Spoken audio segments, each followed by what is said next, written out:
He's just a guy who's trying to live life fully alive. At least that's how Andrew Pieper would describe himself if you asked him. It's pretty humble from the guy who broke the world record for fastest time across the United States on a motorcycle. Back in 2022, Andrew tore across the country from Jacksonville, Florida to San Diego, California in just 28 hours and 42 minutes on his Honda CBR1100XX Super Blackbird, only stopping for gas and only slowing down for law enforcement. And just as a reference, Google Maps says it takes about an average of 34 hours to complete the trip as a normal human. But you can't set a world record by just jumping on a motorcycle on one coast and heading for the other. Andrew spent months planning his journey, modifying his motorcycle, and recruiting a team of people all across the route to monitor weather, check for speed traps, and help him keep rolling mile after mile after mile. And Andrew's not done. Even though his record was recently broken, he's already planning another coast-to-coast trip, and he's got a few other motorcycle-related world records in his sights as well. This is Andrew Pieper. I'm your host, Mark Long, and you're listening to Driven to Ride. Andrew Pieper, you are on Driven to Ride. How are you, sir? I'm doing well, man. Thanks for having me on. Yeah, well, thanks for being here. We're really excited to hear your story. You've got a heck of a story for sure. Why don't we just jump right off from there? And what is your claim to fame? What do most people know you for?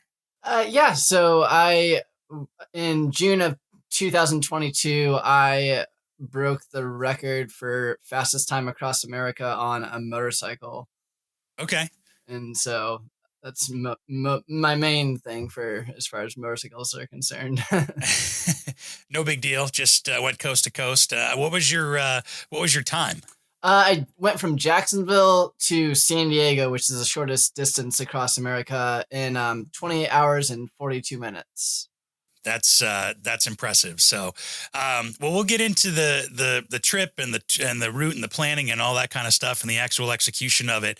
But let's kind of go back a little bit. How did you get into motorcycling in the first place? Because I don't think a lot of people just throw a leg over a bike and then just decide to shoot across the country. So how'd you get into it? No, not yeah.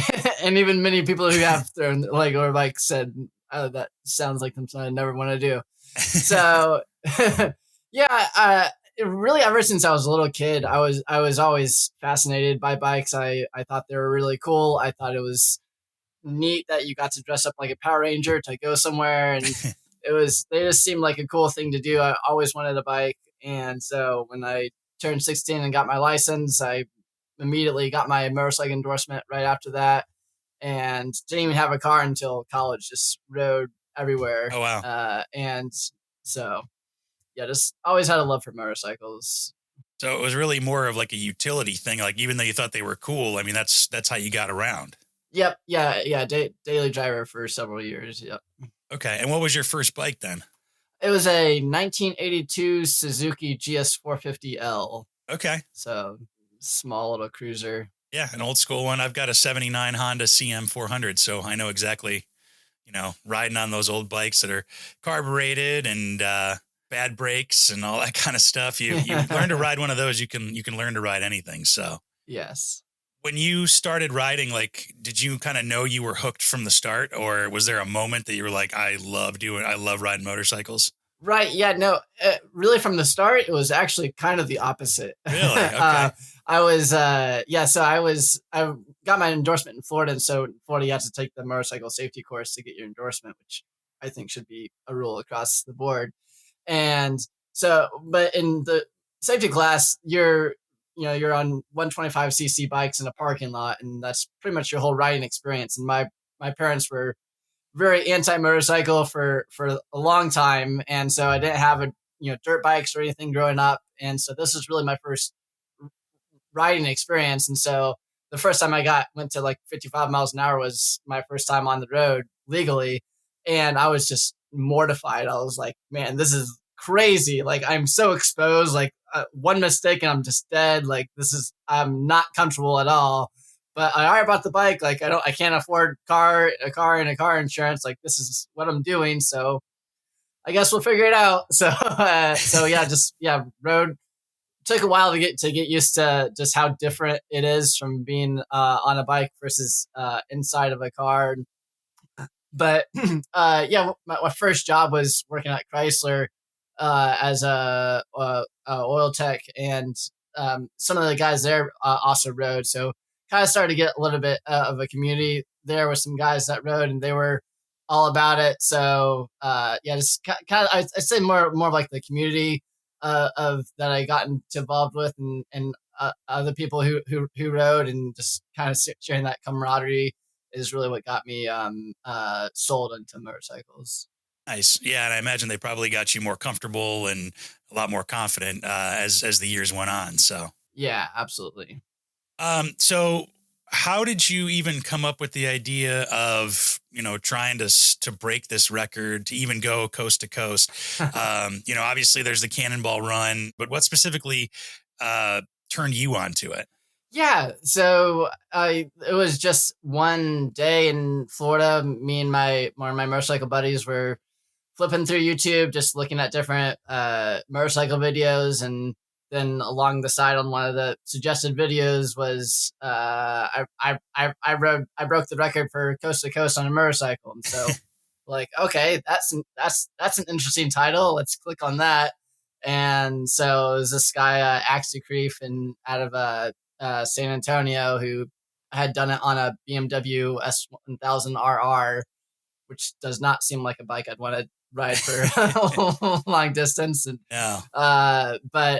yeah, he had put a fuel cell on the back of his bike and re-geared it so it did 100 miles an hour in first gear, and would he set off he started on the other end. He started in San Diego and rode to Jacksonville with a time of 33 hours and 10 minutes. So he averaged in total 71, 72 miles an hour, I think is what his average speed ended up being. And so initially my buddy and I looked at each other and we thought, that doesn't seem like all that fast. Like it's impressive for sure. Like to ride a motorcycle nonstop is difficult, but like we think that's beatable. And then I have a 1999 Honda Blackbird 1100, and so I was like, my bike could do that. Like it's kind of what it was made for, is going across country and doing it in a hurry. So just kind of just became this thing of like, well, that seems like a really cool thing to say that you did, to do something on a motorcycle that no one else has ever done before, and to do it better than anyone else has done. That's a cool thing to do. And and then already have the bike for it is the biggest thing. And so the next thing is just adding the fuel cell and the logistics of everything. So yeah, I got involved with got connected with some of the Cannonball community online and talking with other long distance riders, and then found out there's another rider named Greg Rice who had done it in a time of 29 hours and 16 minutes or something like that, 29 hours and something. Yeah. on a Goldwing. And Greg Rice is just a crazy long distance rider. He's done over 100 iron butt challenges. Like he's just okay, yeah, crazy long distance rides everywhere. So that was a little bit more, that was more impressive, but I still thought like, the Goldwing was limited to I think 115 or something like that, and I was like, my bike will cruise at 115 and then and then has 3 more gears. Yeah. So yeah, I still thought it was beatable, and so yeah, then just set up over the next 2 or 3 months of getting it ready. Nice. To try and make a run at it. So let's talk about your mindset a little bit, I think, because you're kind of no stranger to challenging yourself and pushing the limits and trying out new things, right? Right. Yeah, for sure. So can you tell me a little bit about that kind of mindset, about how you've challenged yourself and in what other ways in your life? Yeah, that's a good question. I've always been trying to better myself in whatever for a while I played poker professionally, and so in poker you're just trying to optimize and to make the best decisions with the information possible. So it's just all about optimizing and trying to figure out what's the best way to do something. So, and I've just kind of always naturally had a very hyper addictive personality. If I'm going to do something, I'm going to be fully involved in it. I don't really halfway do something. It's not not something that that's just in my DNA. If I'm gonna go rock climb, I want to try and be the best rock climber I can be. If I'm gonna ride motorcycles, I'm gonna try and be the best motorcycle rider I can be. And so and I think, and that's just how that's how you, I believe that's how you grow as a person and grow as an individual is through pain and through process and through pushing your limits. I can't just go to the gym and sit in the locker room and hope I get a lot stronger, right? Like after, there has to be a painful process of breaking muscles down and in order to grow. And that's how you grow, at the gym, and that's how you grow in life too, is just pushing the limits and pushing your capabilities. And that's how new world records are made, is by people that do stuff that no one else is able to do before. Yeah, for sure. And I feel like that mindset is probably the best starting point that that you could have. So before you had done this trip though, what is the longest trip you had taken? Yeah, so I rode almost across country, almost nonstop. I had moved from Las Vegas to Central Florida, so I'd driven my car back to Florida, but then my Blackbird was still in Vegas, and so I was just going to. So I drove my car to Florida, then flew back to Vegas and rode my bike, and I rode my bike from Vegas to Orlando area, and I did that almost nonstop. I stopped for maybe 3 or 4 hours in Mobile at a rest stop, just resting because I was exhausted. But yeah, but that was the longest trip up until that point, and so. Yeah, yeah. So it wasn't the full thing, but that's that's nothing to sneeze at either. So No, yeah. So it was already pretty, yeah. And that was kind of off of kind of no prep. Just okay. I guess I'll just ride back and we'll see how I feel. Like and so that was a fairly impromptu trip, and I handled it fairly okay. And so I was like, okay, this is a bigger challenge, but I think if I prepare properly, I think I'm capable of doing it. yeah, for sure. And you're not necessarily going in blind. And, from watching your video that you've got on your YouTube channel, you also did a lot of preparation for this. You modded out your motorcycle. Let's talk about the Blackbird first a little bit. Cause you said you added a fuel cell to it. Tell me the rundown of the modifications you did for making this bike cross country ready. Yeah. Apart from the normal things you do before a trip, making new tires, new chain, oil changes and everything like that. Did some rear gearing to it. I think the stock sprocket setting is 1742, and I went with like a 1740, I think is what I went with, and so it enabled you to lost a little bit on the low end, but you don't need 0 to 60, you need 60 to 120. So re-geared it for that, so you got a little bit better mileage at high speed. And then I had an 8-gallon fuel cell on the back. The bike came with a luggage system for hard saddlebags and a top box. So just took the top box off and then bolted a 8-gallon fuel cell to it, and then ran a just a 12-volt fuel pump along the side of it, and then had a fuel hose with a magnet on it, and so that stuck right to the tank, and then had a second key just in the gas tank ready to go. So when my main fuel tank got low, I could open the gas tank and flip the fuel pump on and refill it. So As you were going down the road, right? yeah, yeah. And so at 8 gallons on the back, how many gallons of gas does the Blackbird take on the main tank? 5.6, a little over like 14 and a half gallons or so of usable fuel. So it got me about 400 miles of range to the at the speed I was riding. Yeah. So every 400 miles, you got to stop and fill up or whatever. That probably has to make it a little bit easier where you kind of break it down into chunks of like, okay, just got to make it the next 400 miles, Mhm. next 400 miles, next 400 miles. Did that mindset kind of help at all?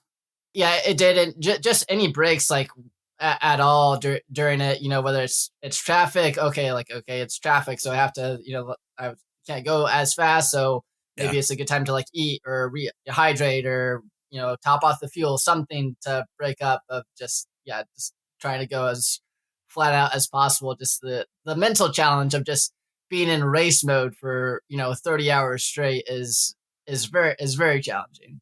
Yeah. So let's back up a second just to be clear. So you said Yeah. while you're in traffic, you're gonna hydrate, you're gonna eat, you're gonna refuel the bike. I mean, it sounds like you did everything while you were riding, right? Yeah, pretty much. So the thing about an average speed is when you're going 0 miles an hour, that really kills your average. Okay. And most of the people, when it comes to like the cannonball and things, like they don't understand how average speed works. So, like like they hear like access time of 72 miles an hour. Oh, I've gone 72 miles an hour.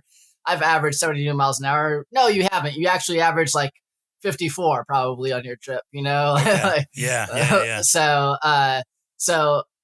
so being stopped really kills your time, and so you really want to minimize that as much as possible. So yeah, whether it's eating or hydrating, stretching, as long as you're moving forward, even if you have to slow down, to like 50, 60 miles an hour, as long as you can keep moving forward, that's gonna be the key, especially on a bike where you can't carry 100 gallons of gas like some of the cannonball guys can.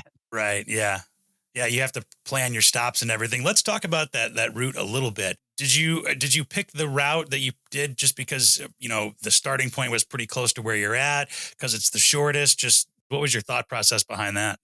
There's like a traditional start and end point from uh, an address in Jacksonville Beach. It's not a specific beach or anything. It's just one beach parking lot, and then Sure. to Dog Beach, California, and San Diego is the start and end points, just like Red Ball and the Portofino for the Cannonball. And Right. then from then on, it's pretty much just no holds barred, whatever is the fastest way to it. It's very simple for the Jacksonville to San Diego because it's almost 90% of I-10, and then in Phoenix you hop onto I-8, and that takes you to San Diego. So you're basically just running the interstates the whole time. Yeah. Yep.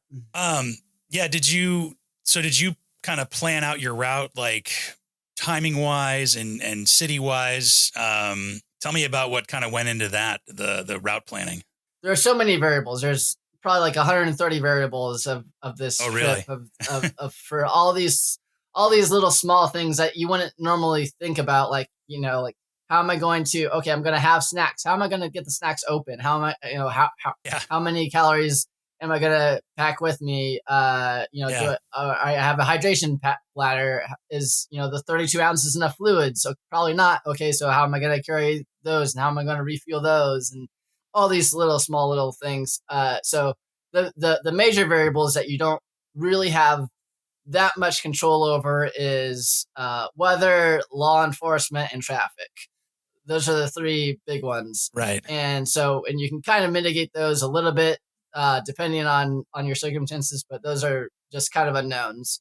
So the weekend runs are going to be the best for like Saturday evening, and then Sundays is the least amount of traffic typically across major cities, and so you're trying to optimize your departure time to kind of projecting what your average speed will be to getting through major cities at non-peak uh, rush hour times. And so it's really focused on getting through the major cities at low traffic periods. Yeah. Cause I mean, even if you're on the interstates, I mean, I live outside of Chicago. We have half a dozen interstates here. And if you're on there, I mean, it could be a matter of 10 minutes between a smooth ride into or out of the city and it taking another hour Yes. in terms of traffic. So I have to imagine that has to be a big consideration, but it sounds like a lot more than just, worrying about traffic and gas stations. Like you said, snacks. How am I going to open the snacks? How am I going to get more fluids? Because I think you're supposed to drink 8 glasses of water every 24 hours or something a day. That's 64 ounces. So if you only have 32 ounces of water, I mean, you got to figure out how to do all that stuff. I mean, it sounds like there's a lot more Right. into planning this than at face value. Yeah, and that's another interesting from a physical aspect. It was even more taxing than I initially even realized. So you're trying to come up with as much ways as reasonable to kind of track your route and to have it as evidence, and in case one thing fails, you have a backup for your Sure. tracking. So I have a Garmin smartwatch, and I was like, oh, perfect, I have a GPS tracking watch. I'll just turn that on, and would have worked great, but GPS tracking just kills the battery on that thing. So Sure, yeah. instead of lasting the 30 hours, it only lasted 12 hours. So it died like somewhere in Texas. But even on that that 12 hours, I'd gone like 1,200 miles, and over the course of like 12 hours, I burned 2,800 calories just riding. Wow. That was it. Yeah. And you're basically just in the same position the whole time, but you're holding on. And, like you said, maybe stopping to get off and fill up gas and all that, but really just staying somewhat static. So, right. Well, let's talk about the numbers real quick. Tell me how many miles the trip was. You've talked about average speed a little bit. What was your average speed? Yeah. So my average speed was 84 miles an hour. Okay. That sounds, again, like you said, it sounds impressive, but it doesn't sound all that fast. So tell me a little bit more about this average speed a little bit. Like, do you know what your fastest speed was that you can maybe legally say, or what your, aside from being stopped, what your slowest speed was? According to the GPS, my top speed was 142 miles an hour. And now that the statute of limitations has passed, I'm able to say that. No big deal. Yeah. Then slowest point was going through El Paso. I got through El Paso around 3 or 4 o'clock on a Saturday. I didn't think getting through there at 3 or 4 would be a big deal, but just right on the U.S. Mexico border. Yeah. And so you have all this traffic coming south to north, and then also east to west, and it was pretty slow going through there. Yeah. And I have to imagine it's one thing when you're cruising at 100, 120, 130 or whatever, but it's got to be a lot more stressful, like you said, when you're going maybe 55, 45, dealing with traffic, because it's like, oh my God, let's go, Right. Like, nobody else realizes what you're trying to do. Yeah, nobody cares. And also, like, and also, like, I mentioned this a little bit in the video, like, you're not doing, you're not trying to be Jixerbra or Max Risty out here, flying right 150 miles an hour, lane splitting through traffic. Like, that's not only that is that a great way to die, it's also a great way for other people to call into the police, hey, there's a guy on a motorcycle doing 150. He's going to kill himself. Like, you need to get somebody out here. Drawing attention to yourself in that way is just has a way more negatives than it does positives. So you're really trying to focus on like closing speed, not passing people going that fast. Just cut, if you're passing people doing 100 and they're doing 85, it's not that big a deal. You're pretty used to that. But yeah, if you do fly by someone doing 150 or something, that's a good way to have some new friends pretty quick. Yeah, it's like it's going fast but smoothly. My dad, he always says there's a way to drive or ride fast without looking like you're riding fast. Absolutely. That sounds like the strategy you took. But let's talk about the law enforcement side of things a little bit. It sounds like you had a good strategy. You're not lane splitting. You're not, doing the Jixerbra thing going 160 in between all these cars and stuff. But what did you do to kind of either stay aware of speed traps? I'm sure you saw a couple of cops on the way. What was your strategy there? So throughout the whole ride, I had a team on following me on Discord and tracking my GPS location and through the Bluetooth in my helmet. So I had a whole team advising me on weather updates, traffic updates. One of my road captain would spoof his location to like 50 miles ahead of me on Waze, and he would give me a little bit more notice. But I was running two phones, so I was running Google Maps and Waze, both of which have crowdsourced police alerts, and then also was running a Valentine One radar detector, which also is Bluetooth and also brings in crowdsourced alerts to your right to your helmet. So between the combination of all those, I don't I think maybe one cop that I was kind of caught me off guard that the radar detector picked up, but everything else was well in advance of for getting notice of potential speed traps or things.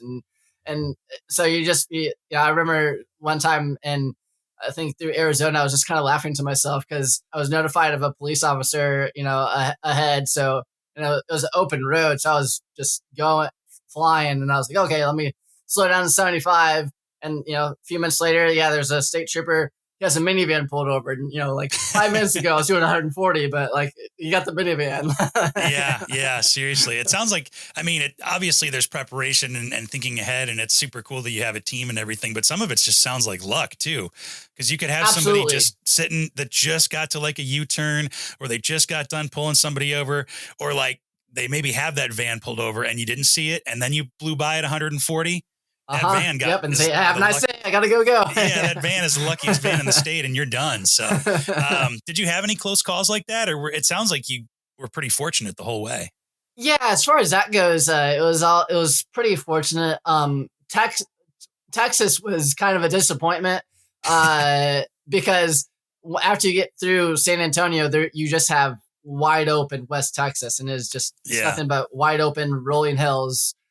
Just nothing, 50 miles between gas stations, nothing out there. Yeah. Great spot to fly. And so I was maybe an hour or two outside of San Antonio, and then I come up on a white SUV that's a state trooper, and I'm just like, okay, well, I guess I'm just pacing this guy. He was at least going, the speed limit was 85 in Texas, so he was doing 85. So I'm pacing this guy for 1 hour, 2 hours, 3 hours. He still hasn't gotten off. I'm like, where are you going, dude? What is your area of patrol? The entire state of Texas? Like, so I could have easily been on like in the 27 hours if I hadn't like run into that guy, And thankfully I was at a good enough pace to where I was already like decently ahead on a little bit of head of pace to break the record. If not, I might have just risked it and said, okay, well, here we go. See ya. Yeah. So as far as that goes, pretty fortunate. No real police scares. No. Yeah, that's good. That probably helps lower the stress level a little bit. Yeah. So you started at night, and then like went overnight, and then kind of was the bulk of your ride was through the day. What was the strategy behind that? And was it easier to ride overnight, during the day, maybe a little bit of both? Yeah, I'd say it's a little bit easier at night. You don't have nearly as much traffic to deal with, and with the if you have a good lighting system on your bike, then it's fine to you can still see plenty ahead. You do have wildlife, which is another one of the variables. Sure. I remember in Florida, just flying by some a group of deer on the side of the road. Like, man, like if they had just decided that it was time to cross the road, like that's it. Like nothing you can do. A turtle crossing the road, like a piece of tire, in the road, like all these it doesn't matter how much money you have or how the fastest bike or whatever, like a turtle can ruin your entire day. So that's, I guess it has the nighttime has its unique challenges just as much as daytime and traffic would. So going through your stops, how many stops did you make along the way? So I ended up stopping 7 times in total. Okay. And then that was purely like to refuel and all that. Just gas and go. Would try and find an empty fuel pump and hop off the bike and walk around to this pump on the other side and start fill up the 8-gallon fuel pump, and then use the other pump to fill up my main tank, and just ran 2 hoses like that. That's smart. Yeah, that probably saves a couple of minutes each time too, and it adds up. It adds up. Like you said, each minute kind of matters. So Yeah. obviously then, if you didn't sleep at all, so you were up for probably what, 30, 36 hours without stopping? Yeah, yeah, probably more than that, because I was up from I think 9 or 10 in the morning to East Coast time to about midnight of the following day Pacific time, so about 3 a.m. Man. Pacific. Yeah, so So almost 2 full days. yeah, yeah, it really was. Yeah, because I was so I left at sunset Jacksonville time and was planning. It was about 150 miles or so from my house to the beach in Jacksonville, and was planning to just have my buddy trailer the bike up there. I was Sure. like, I Yeah. don't want to do any more riding than I absolutely have to. And so we were putting it on the trailer and everything, and then it was a new trailer to him, and so he had just got it, and he like plugged in the trailer lights, and then the van died, and we're like, what's going on Oh, here? geez. And so, yeah, like the guy had like wired stuff like all backwards and had, run, hot to ground and stuff. So he blew like a couple fuses in his van. And so we're like, okay, like whatever. It's only 150 more on a 2,400-mile trip. Like, I'll ride up there. So yeah, had to take the time to ride up there. And then I hadn't booked my hotel in advance there because I wasn't sure if I could make it or something. If I broke down, I didn't want to have to pay for a hotel across the country that I wasn't going to make or something. Oh, sure. Yeah. Something like that. So I was just planning to book one when I got there, and so I booked on. So after the run had kind of calmed down a bit, I went on Hotwire and I booked. And if you've ever booked on Hotwire, they don't show you your exact hotel. They just show you, hey, it's Right. in this area of town. Yeah. And I was like, okay, this is like a good general area of town. It's not that far away. But on that. So I booked it, and they showed me the address, and that area of town my hotel was way on the far edge of that area, like as far as you could get. So it was like 45-minute ride to get to the hotel. It was like almost in Mexico. I was like, great, here's your reward. You get to go to like 45 more minutes on the highway, just what you wanted. So was there a point in that trip that you knew that you were going to break it, or was it pretty like close the whole time? Yeah. So every hour I would get an update from my rope captain, and he would say, hey, here's your average speed, and here's what you need to average for the rest of the run to break the record. And so once I was in Phoenix and getting onto I-8, I had an average speed of like 83 miles an hour, and to beat the record I needed to average 75 from Phoenix to San Diego. So I was like, okay, I just need to average the speed limit for the last 350 miles. I it's looking pretty good. Yeah. So did that kind of calm you down a little bit, or was it like as you got closer, did your stress level and did like the stakes kind of raise in your head? Yeah, it's kind of like in golf, where it gets a lot more important to not mess up the closer that you get to your target. Yeah. Like that's all that's going through your mind is like, okay, like don't like stall the bike out and lurch it and drop it at an intersection or something. Don't turn the wrong way down the street. Don't. Right. You're just worried about not messing up, not doing something stupid that's gonna cost you time or dump the bike. So you are definitely feeling like kind of just trying to focus on like, okay, like let's just make sure that we can get there, not mess this thing up. Like after, especially once you're on like surface streets and off the interstate. Oh yeah. But going through the mountains of San Diego was easily the most physically daunting part of the ride, because it's not exactly the Rockies or anything, but it is still going through mountains, and you're going up and down elevation and through these mountain roads at night on 26 hours of riding, and high winds, like 23-mile-an-hour winds, and with 8 gallons of fuel behind you, and on a 600-pound bike. And so I was going very slow throughout that time. I was just trying to just get out of the mountains alive. Yeah. Well, and like I said, I was going to say, you're probably like super gassed physically, mentally by that point. and then you hit the mountains. Yeah. And it's just like, I mean, driving or riding up and over mountain passes and stuff can be stressful and tiring, even when you've gotten a full night's sleep. So if you've been up for a day and a half and all that, you just got to think, just don't mess up. Don't mess up. Like that's got to be tough. Yeah.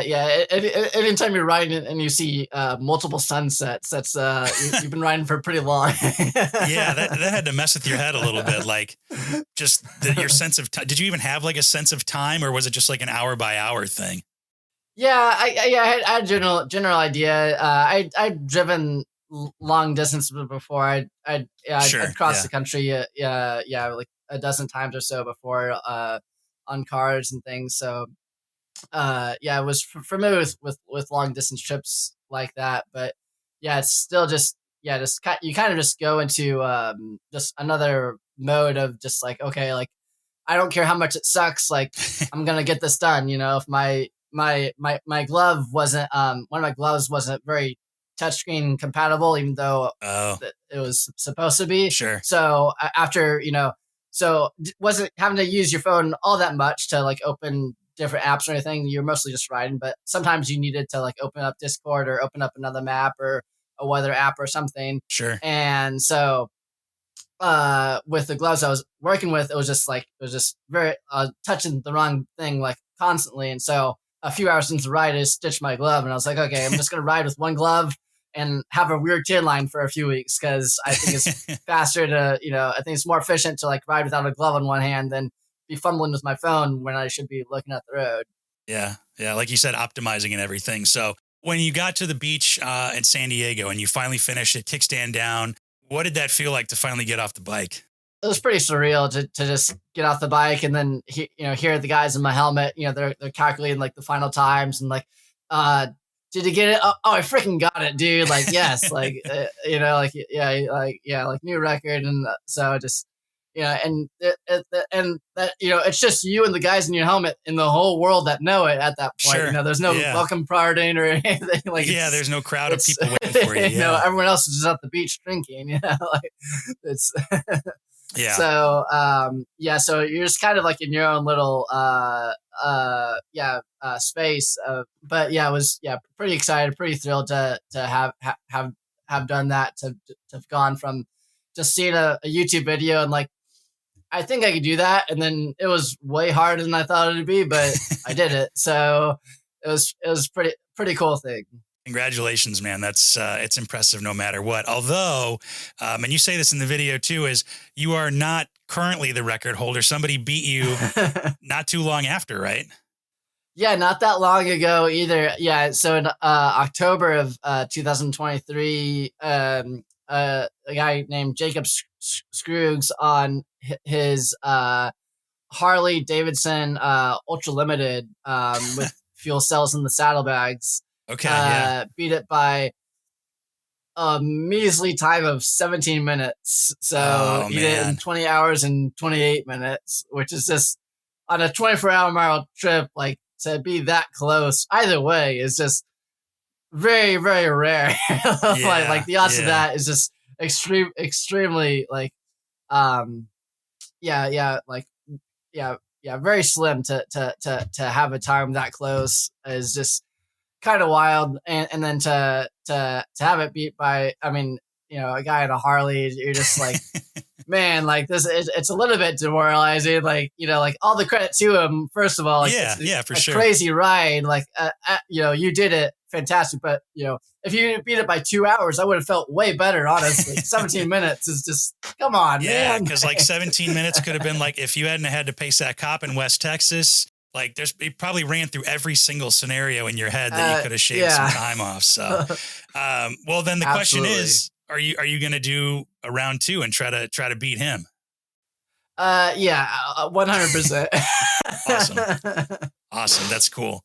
I mean, so do you still enjoy riding? I mean, after that entire debacle? Yeah. Okay. For sure. Good. Yeah. Like, yeah. So currently I live in upstate South Carolina. So right in the foothills of the Smoky Mountains. And, so still love going out for, rides on mountain roads or, I'll go back to Florida sometimes. And that's about a 500-mile ride.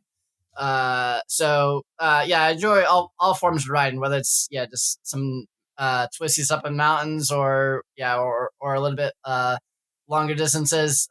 This was an incredible experience, like one of the coolest things I've ever done in my life for sure. But I wouldn't call it fun. Like it wasn't a fun thing. It was really hard. Yeah, it wasn't a leisure trip. So, but hey, man, kudos to you if you're going to do it again. And I'm excited to see that happen. Do you know when that's going to happen, or? Sometime in 2024. Okay. Yeah, the general area. Not exactly sure of the exact timeline there. Yeah, same route and everything. Yeah. Mm-hmm. Cool. Without maybe spoiling any secrets or surprises, what's kind of the biggest thing you learned to maybe optimize this round 2 trip? So there's several little things that I learned of different difficulties along the way. Sure. Upgrading to like upgrading to a better helmet is up there. I had like a fine helmet, but sure. not a $500 $600 helmet, like 150. Yeah. And so the wind noise was a little bit much, and then just the pressure on your forehead was just like, that was one of the main things, was just like having this pressure from all the wind. Oh, sure. For that many hours was that was kind of wasn't that enjoyable. So upgrading the helmet, and can re-gear the bike more aggressively, can probably carry more gas, can install do a quick shifter and a gear indicator, and a few different small things like that to just try and optimize it and get a little bit better. Another question that a lot of people ask is so are you in the Guinness Book of World Records? No. So back in 1992, Guinness used to recognize A to B records and used to recognize all the Cannonball records and everything. Okay, yeah. And then in the 90s, they decided, you know what? There might be a little bit of liability kind of semi-promoting these illegal records that you have to think a lot to do. So we're just not going to recognize any more of those. So if you're going to do some sort of long distance thing, it has to be on a closed track where it's legal. So it's not official. It's there's an unofficial, like Google spreadsheet that has all the Cannonball times, all the San Diego to Jacksonville times and things like that. But as far as like being in the book, it's not a thing. Although like there are a couple like Guinness World Records that I might like try and go after sometime. I would like to make an attempt, but we'll see. Oh, really? Yeah. Can you share what one or two of those may be? Yeah, sure. So there's the two that I was looking at are kind of are fairly different. One is mostly all just kind of logistics and planning, and I think is a very easily a lot easier to accomplish. And so one is so that one, it would be the fastest time to visit all 51 national parks in the continental US. Okay.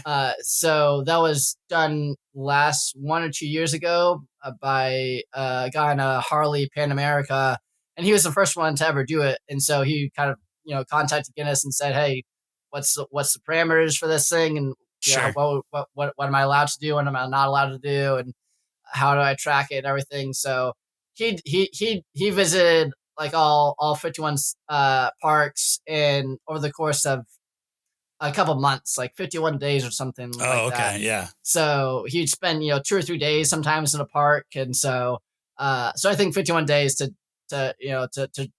visit all 48 states is definitely a time that's doable. It's just a matter of getting the logistics of everything down, because some parks you need passes to get into and things like that. Logistics wise, it's a little bit more of a challenge, but I think that's doable and something that I could do. That would be a legitimate record. And then the other one is definitely more physically daunting, but I think doable. And that is the furthest distance traveled in 24 hours.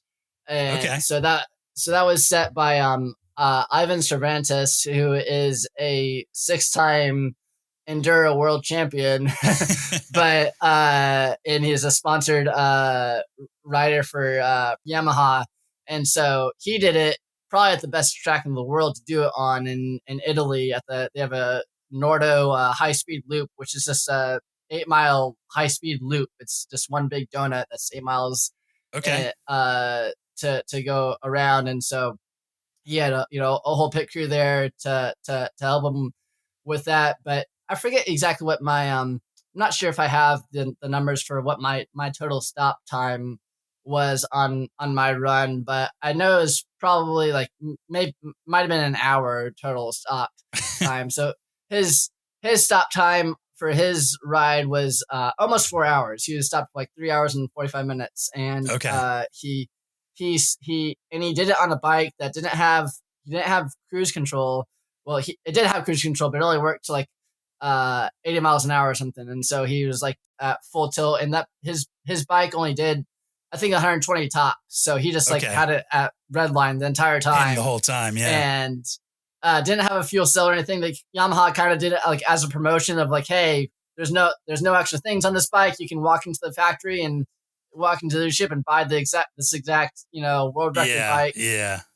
So no fuel cell. We stopped for almost 4 hours.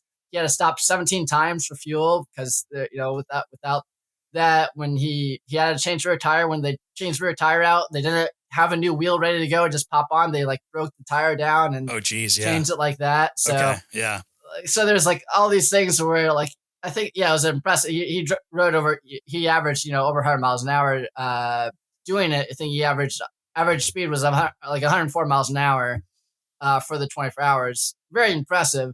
But with all these things that I think could be improved, I'm like, man, like I rode pretty hard too on an open road with they have a closed track with no traffic. So I think if I can find a track that will is big enough and will let me do it, I think I think that's doable. It's more challenging to get on the track. Yeah. Well, and going up against like a six-time, world champion racer, that's no joke. So absolutely.